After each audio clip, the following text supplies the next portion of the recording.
palabra la asambleísta Liliana Durán.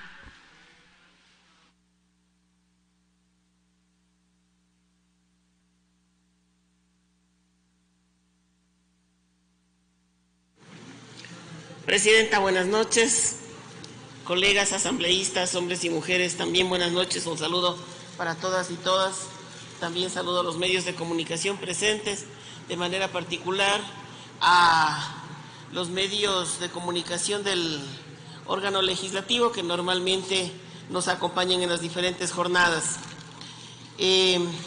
Ciertamente mi intervención quedó pendiente del primer debate. Sin embargo, de ello sigo considerando que está vigente, a pesar de que he presentado mis observaciones por escrito.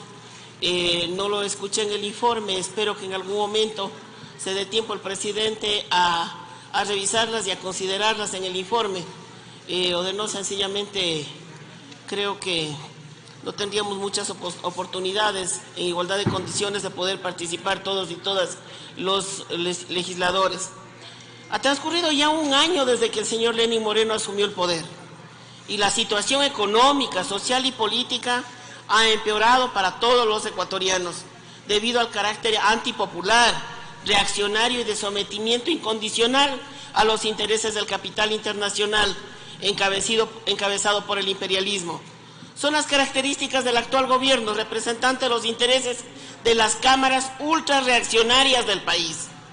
Un año de expectativas por el cumplimiento de las promesas electorales que hiciera el señor Lenín Moreno en su campaña han sido suficientes para terminar con esperanza a los sectores populares, engañados por su falsedad, pretendiendo permanentemente acusar al anterior gobierno de su incapacidad, creando un cerco mediático que pretende manipular a nuestro pueblo y ocultar la realidad de lo que acontece y de las verdaderas pretensiones de este gobierno.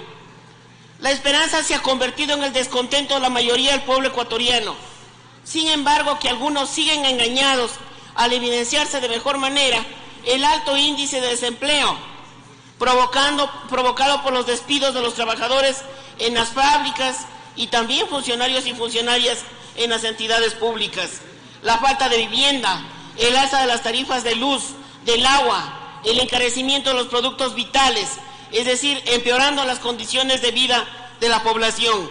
Y no podemos seguir callando sobre esta realidad que estamos viviendo. Día a día salimos a las calles y nuestros compañeros y compañeras nos dicen: por Dios, digan algo, nos están estrangulando, ya no tenemos dinero ni siquiera para pagar la luz, no tenemos dinero para pagar el agua.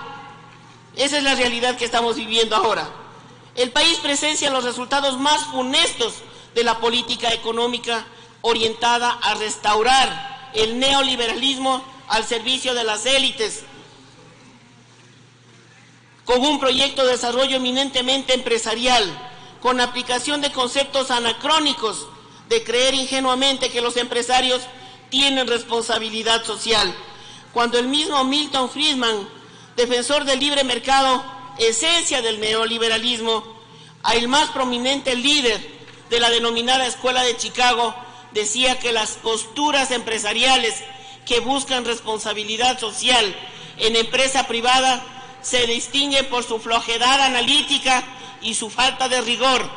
Las empresas no buscan responsabilidad colectiva ni beneficio colectivo.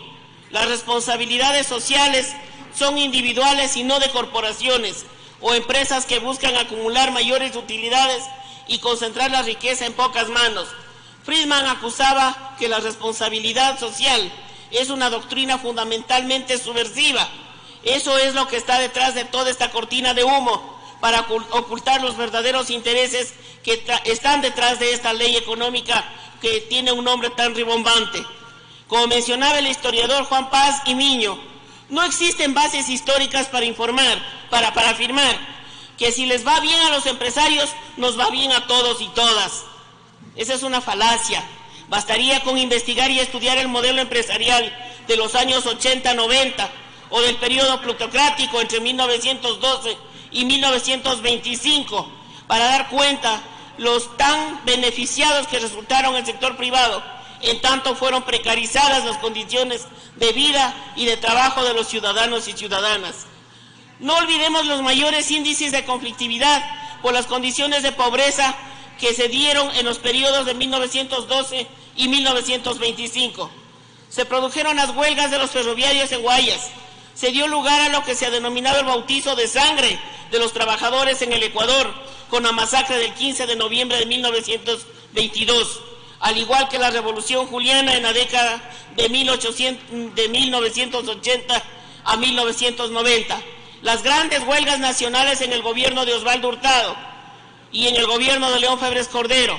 La resistencia armada por parte de grupos jóvenes idealistas que reivindicaban democracia y distribución equitativa de la riqueza, y en el gobierno de Rodrigo Borja, el gran levantamiento indígena que buscaba inclusión y mejores condiciones de vida en el campo.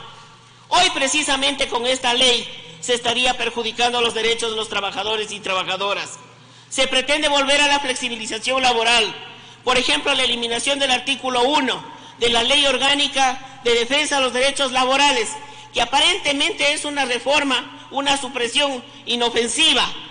Sería un retroceso a los avances alcanzados en cuanto a garantizar el cumplimiento de las obligaciones laborales a través de la ejecución coactiva, puesto que los acreedores incumplidos se beneficiarían con esta propuesta.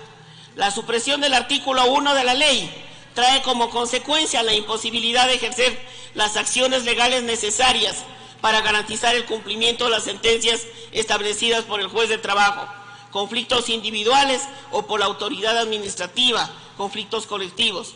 Esto se traducirá en existencia de sentencias no ejecutadas y por ende el no cumplimiento de las obligaciones laborales. La eliminación de la solidaridad en el cumplimiento de las obligaciones laborales por parte de los empleadores implica una vulneración a los derechos de los trabajadores y el incumplimiento de las obligaciones del Estado ecuatoriano con las normas internacionales del trabajo de la OIT. Es de enorme preocupación, por ejemplo, en el caso de los conflictos colectivos de trabajo, donde la vía administrativa se llama Ministerio del Trabajo, es la única que tienen los sindicatos para tutelar sus derechos, que se eliminen mecanismos de cobro a los empleadores. Ejemplos como el no pago de la liquidación a los ex trabajadores de Diario Hoy por un monto que asciende a $3 millones bajo el argumento de que el señor Mantilla Anderson no posee bienes y que su jubilación patronal es el único medio de sustento, evidencian la necesidad de mantener esta disposición legal. En relación a los conflictos individuales de trabajo, debemos pensar en que la mayor parte de los juicios laborales radican en el no pago de las liquidaciones o indemnizaciones, por lo que al emitirse la sentencia correspondiente, los jueces deben tener los mecanismos adecuados de ejecución de las sentencias. Lo contrario llevaría a tener sentencias incumplidas. El principio de solidaridad del empleador en materia laboral solo es posible si se ejercitan mecanismos judiciales efectivos que garanticen el pago de los derechos laborales de los trabajadores. En la disposición tercera, el pago o desistimiento efectuados al amparo de esta ley no implican ni constituyen aceptación de los conceptos contenidos en los actos de la determinación que los originaron, y al tratarse de un régimen de remisión excepcional de rango legal, no alterarán la utilidad del ejercicio declarada por recibir los trabajadores. Según los datos del Servicio de Rentas Internas, de lo que se pretende recaudar con esta remisión, se hace evidente que las empresas tuvieron utilidades escondidas por más de $4.000 millones, por lo que también se debería reconocer las utilidades que por ley deben recibir los trabajadores. Esta norma impide el recálculo y actualización de utilidades que debieron el contribuyente para los efectos de la aplicación del artículo 97 del Código del Trabajo. Es inconstitucional porque es regresivo en derechos. Le queda un minuto, asambleísta. Disminuye y menoscaba injustificadamente el ejercicio de los derechos. Esta disposición viola derechos humanos establecidos en instrumentos internacionales, pues las utilidades tienen las mismas garantías que la remuneración. Modifica y reforma, sin decirlo, leyes orgánicas, leyes ordinarias, echa al cesto de basura la juridicidad, la jurisprudencia, el derecho y la justicia. Existen varios ejemplos de cómo se quiere perjudicar a los trabajadores, como es el caso de Repsol, y por supuesto la empresa OCP Ecuador, que adeuda utilidades a sus ex trabajadores en los años 2005, 2006 y otros. Sumando a 2005 y 2006, la OCP adeuda a los trabajadores la suma de $20.897.000. El 25 de enero del 2018, el Ministerio del Trabajo ordenó el pago de estos valores, los mismos que hasta el día de hoy no han sido cancelados. Con esta disposición, claramente se abre la posibilidad de que nunca se cumpla este derecho para los trabajadores. Por lo expuesto, pedimos que la Comisión suprima la tercera disposición transitoria y que en su lugar establezca una disposición que diga: para acogerse a la remisión, previamente el contribuyente debe pagar los valores que en concepto de participación laboral se encuentren adeudando en todos los ejercicios económicos que no hayan pagado. ¿Quieren ser beneficiarios? Pues bien, tienen que comenzar cumpliendo las obligaciones. Terminó su tiempo, asambleísta. Regáleme un segundo. Tal como hemos observado en épocas neoliberales, la decisión de flexibilizar las relaciones de trabajo implicó un retroceso en los derechos y en las protecciones a los trabajadores, sin que se haya producido un mejoramiento sustancial en los indicadores del mercado del trabajo. El aumento en la tasa de desempleo y la precarización laboral fue el signo de toda esta época. Para concluir, solamente quiero decir que convendría examinar a ese modelo desde la perspectiva jurídica constitucional, pues los títulos 6 y 7 de la Constitución vigente claramente señalan la orientación que en forma obligatoria deben tener las políticas económicas del país en cuanto al régimen de desarrollo y al régimen del buen vivir. Se trata de otra violación a la Constitución.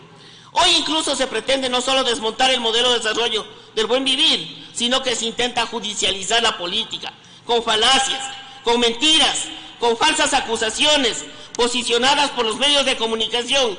Sepa que existe un pueblo consciente que no permitirá más atropellos.